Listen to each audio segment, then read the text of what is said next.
altered dominant scale, a collection of sounds incredibly common to bebop, hard bop, and beyond. Let's take a look at some historic examples and give you some homework to go practice.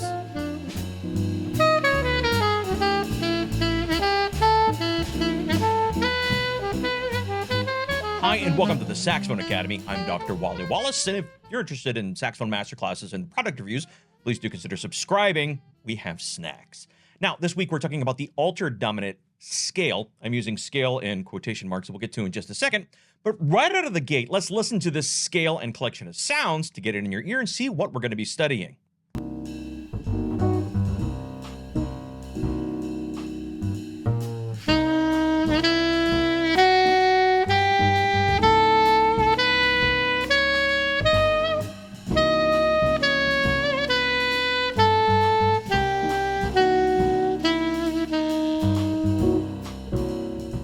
Now, a preview of its application. Let's listen to one of the phrases we're going to be learning and your homework coming up in just a few minutes.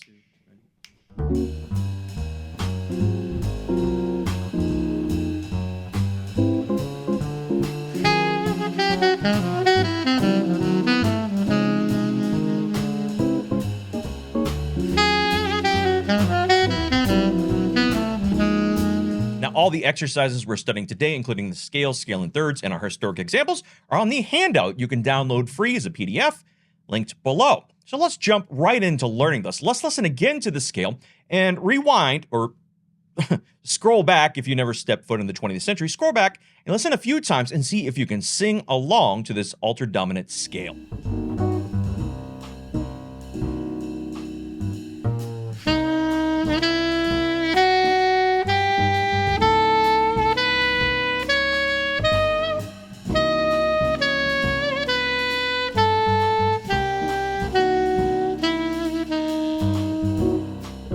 Collection of notes, as you've noticed, has several altered or non-diatonic tones outside of the key signature. It has a flat 9, a sharp 9, a flat 5, and a sharp 5, all creating tension that wants to be released by pulling to the tonic chord. And in Western music, that's the function of a dominant chord, is to pull, create tension, most of the time, home.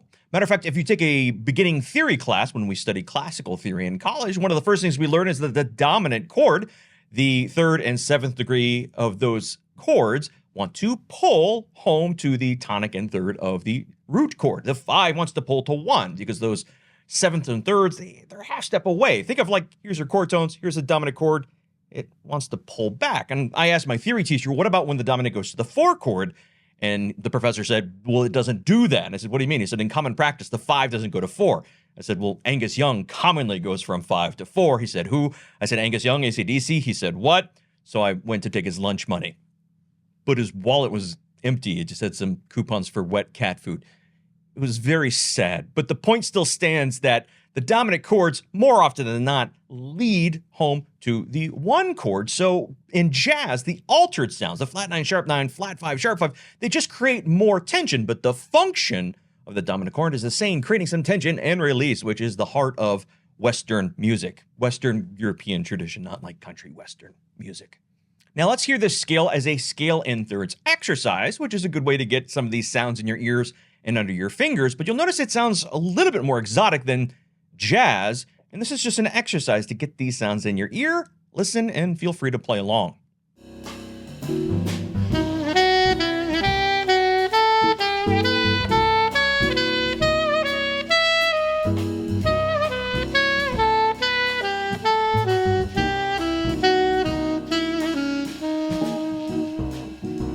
And you'll notice that doesn't sound like any jazz lick you've ever heard. So let's jump right into the historic examples of how our favorite players use these on recordings. So we're going to start off with Charlie Parker playing a lick from Segment, and we're going to hear the flat 9, sharp 5, and flat 5 all descending. Listen once.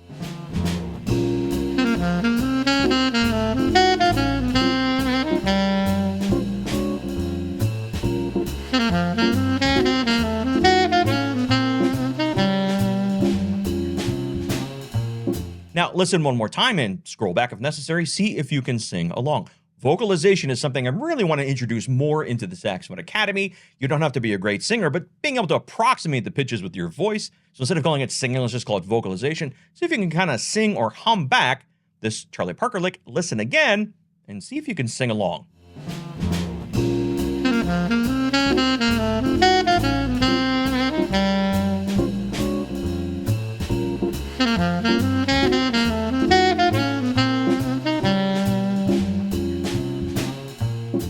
Now let's isolate the sound of the flat 5 with a famous recording. This is Dizzy Gillespie, actually with Charlie Parker, Massey Hall in 1953 on the recording Hot House. Listen to the repetition of this flat 5.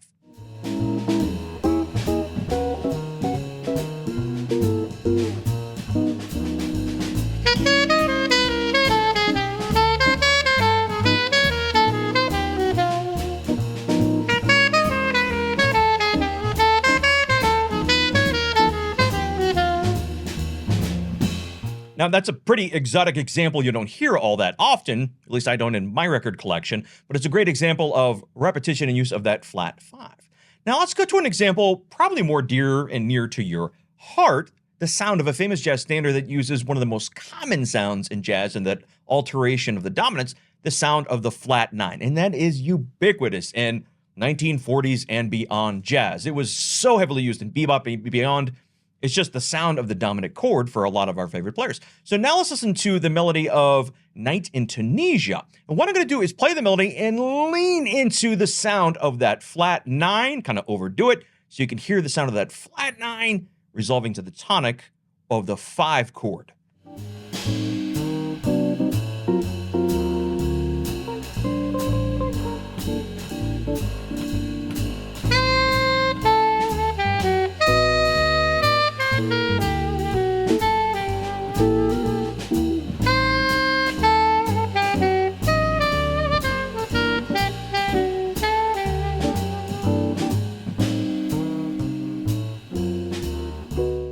Now let's use it as an ear training and sing-along example.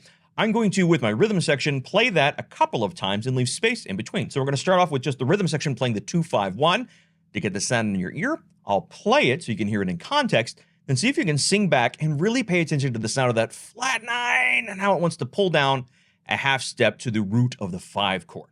So I'm going to play, then you can sing it back, or if you have your horn handy, you can play it back on your saxophone.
Now let's listen to another example from Charlie Parker. This time he's going to use the sharp 9, flat 9, and a normal 9, or natural 9, just a 9. Let's listen to this example.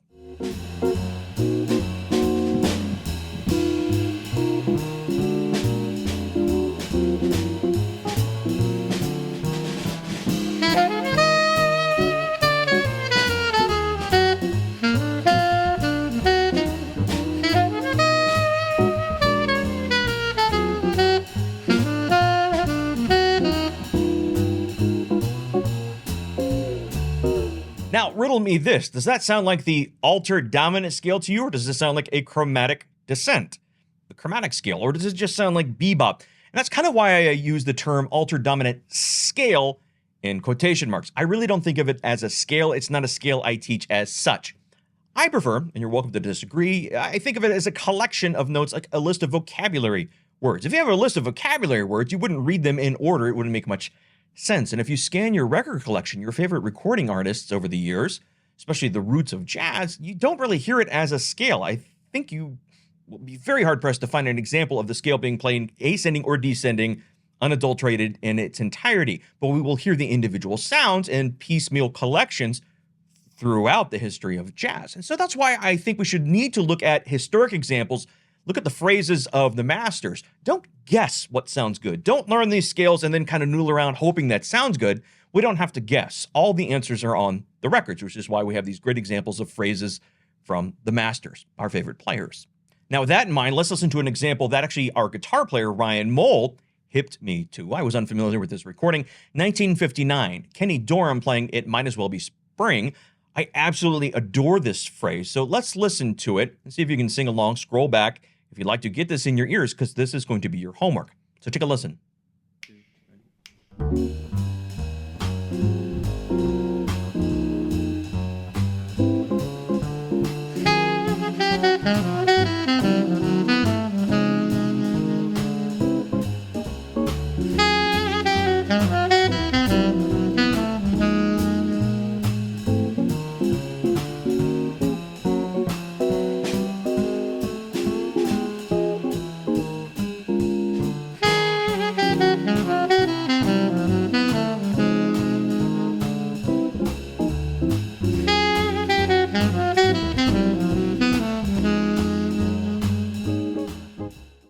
And I think you'll agree that is an incredibly cool phrase from trumpeter Kenny Dorham. So here's your homework. Learn this, memorize it. Don't look at the music off the handout, and then try to put it in at least one other key. It could be in a very closely related key or one of your more commonly played keys. And if you play alto or tenor, we have keys that we commonly play in.